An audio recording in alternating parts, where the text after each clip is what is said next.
অনেকদিন আগের কথা। কলাতলি গ্রামে বাস করত এক বুড়ি। হঠাৎ করে বুড়ির ছেলে কোথায় যেন গায়েব হয়ে গেল। হায় হায় রে, এখন আমাদের কি হবে? আমার ছেলেটা যে কোথায় যেন হারিয়ে গেল। আমি এখন কার কাছে যাব? কে খুঁজে দেবে আমার ছেলেকে? তুমি এমন করো না তো দিদিমা। তুমি এমন করলে আমার বড্ড কষ্ট হয়। বাবা ঠিকই ফিরে আসবে, তুমি দেখো, হয়তো কোনো কাজে আটকে গেছে বাবা।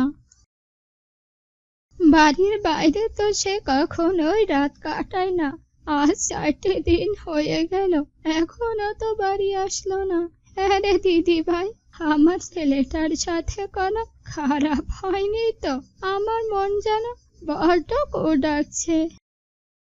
আরে না না দিদিমা, বাবা হয়তো কাজে আটকে গেছে, এই কারণে বাড়ি ফিরতে পারেনি। তুমি এত কান্না করো না, কান্না করলে তুমি আবার অসুস্থ হয়ে যাবে তো।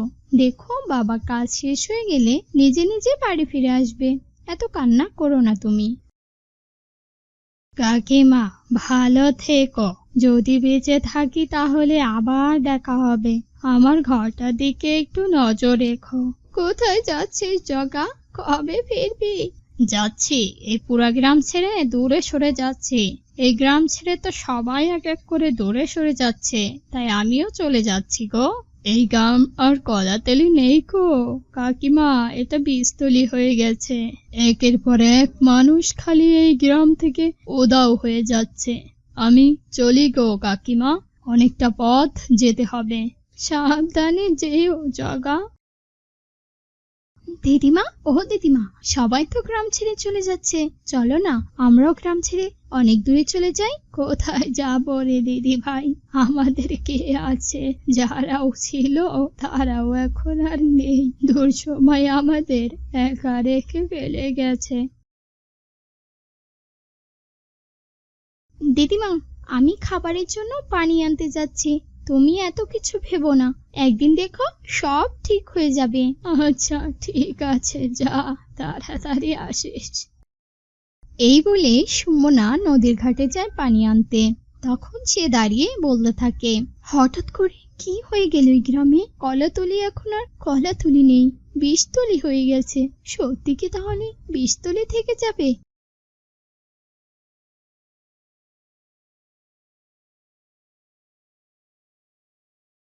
আমাকে একটু পানি দিতে পারবি মেয়ে? অনেকটা পথ হেঁটে এসেছি, খুব পানির তেষ্টা পেয়েছে। আচ্ছা ঠিক আছে, আমি কলসি থেকে পানি ঢেলে দিচ্ছি, তুমি হাত পেতে খেয়ে নাও। এখানে পানির পাত্র নেই, কিসে পানি খেতে দেব তোমায়? তা বেশ, তুমি কি আরেকটু পানি পান করবে? না রে মা, যে গ্রামে তোর মতো এত পরিষ্কার মনের মেয়ে বসবাস করে, সেই গ্রামে কি বিষ থাকতে পারে? সব বিষ কেটে যাবে, দেখিস, তোর ভাগ্য ফিরবে একদিন। বিষ? কিসের বিষ আর কোথায় বিষ? সেটা তো তোকে খুঁজে বের করতে হবে রে মেয়ে। আমি দোয়া করি তুই জয়ী হ, জয়ী হ। যেও না, শোনো শোনো, আমায় সবটা বলে যাও। দাঁড়াও তুমি।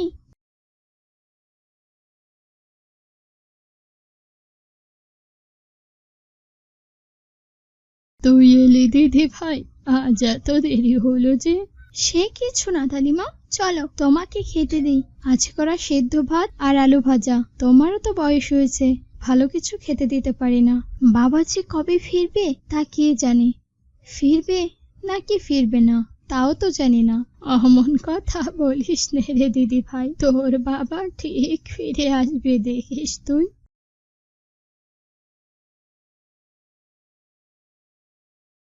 এভাবে তো চলে না আর। আমি তো কোনো কাজ কামও পারি না, কি করব? সংসার কিভাবে চালাবো? যাই, আমি বনে যাই, বনে গিয়ে কাঠ কেটে আনি, পরে বাজারে বিক্রি করব। অন্য গ্রামের মানুষরা কাঠ কিনতে নিশ্চয়ই বাজারে আসবে, সেটাই বরং ভালো হবে। এই বলে সুমনা বাগানে যায়। বাগানে গিয়ে অনেক কাঠ কুড়োয়, কাঠ কুড়িয়ে বাজারে নিয়ে আসে বিক্রি করার জন্য। হায় আল্লাহ, এই বাজারে তো কোনো মানুষ নেই। এই অভিশপ্ত গ্রামে বাজারও ঠিকঠাক চলে না, কি করব এখন? যাই, আমি বরং লুকিয়ে অন্য গ্রামের বাজারে যাই, তাহলেই ভালো হবে।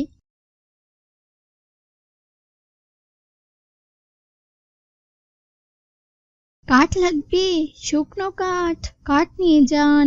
কাঠ লাগবে, শুকনো কাঠ। আরে ওই মেয়ে, এদিকে আয় তো একটু। কত দাম এই কাঠগুলো? সবগুলো দাম কত? আমি তো আজকেই কাঠ বিক্রি করতে এসেছি, কত দাম সেটা তো আমি জানি না।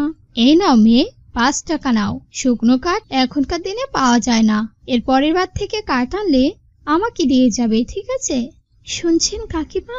হ্যাঁ বলো, আপনাদের হাট কোথায় বসে? ওই তো সামনে এগিয়ে যাও, আজকে হাটের দিন, সস্তায় সমস্ত জিনিস পাওয়া যাবে। তারপর সুমনা বাজারে যায়, বাজার থেকে সমস্ত প্রয়োজনীয় জিনিসপত্র কিনে সে বাড়িতে আসে। আর তার দাদিমা ঘরের বিছানায় শুয়ে থাকছে। সারাদিন কোথায় ছিলে রে দিদি ভাই? এখনকার সময় বেশি ভালো না, সাবধানে থাকতে হবে। কখন কোন জায়গা কোন বিপদ সেটা কি বলে আসে। ঘরবন্দি হয়ে থাকা তো আমাদের জন্য নয় দিদিমা, আমরা তো গরিব মানুষ, কাজকাম করে খেতে হবে, তাই না বলো? থাক বাদ দাও এসব কথা, আমি তাড়াতাড়ি রান্না চাপাই। সারাটা দিন শুধু পানি ছাড়া আর কি বা খেয়েছো? তুই কত বড় হয়ে গেছিস রে দিদি ভাই, আসলেই দায়িত্ব ঘাড়ে চলে আসলে সবকিছুই মানতে হয়। পরের দিন সুমনা আবার জঙ্গলে যায় কাঠ আনতে।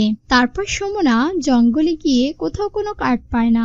আজকে কি আমাদের কপালে খাবার জুটবে না? যাই সামনে একটু এগিয়ে দেখি কিছু পাই কিনা।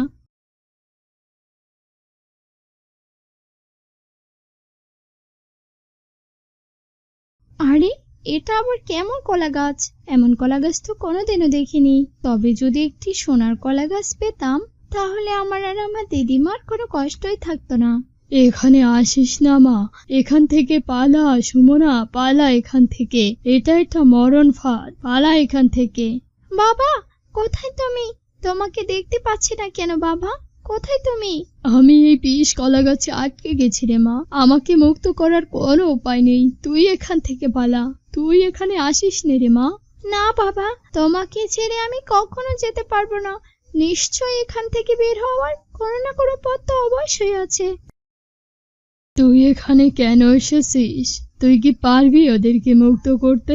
হ্যাঁ পারবো, যত কঠিন কাজই হোক না কেন আমি সব করতে পারবো। তুমি আমায় বলে দাও কিভাবে আমি আমার বাবাকে এখান থেকে বের করতে পারি।